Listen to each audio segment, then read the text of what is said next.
Friends, welcome to the Tech Listen channel. So friends, today I will talk about AYANEO's new handheld gaming console. So friend, AYANEO adding another new to their expensive product lineup. The company has a diverse range of products and had been working on AMD-based consoles ever before the release of the Steam Deck. And friend, what the Steam Deck accomplished with a significant increase in popularity of the product category, it pushed the price point below $400, a move AYANEO had not initially intended to make. And friend,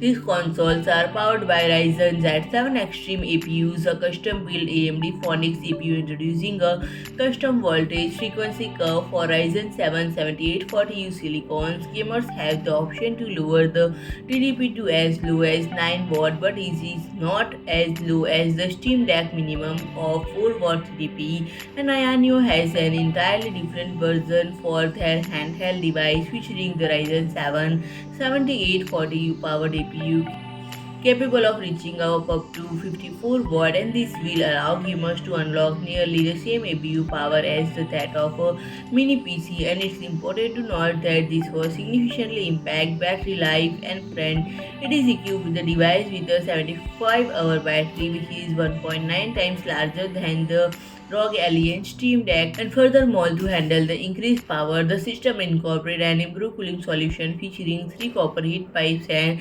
turbofan for enhanced airflow. And Fran Kun's most notable feature is 8.4-inch screen boasting 2560 x 1600 resolution, and company has not confirmed that the refresh rate yet, but they mentioned that it will offer 90% DCI-P3 color coverage. So friend, if you like my video, please do like, share and comment, and don't forget to subscribe my channel and press the bell icon.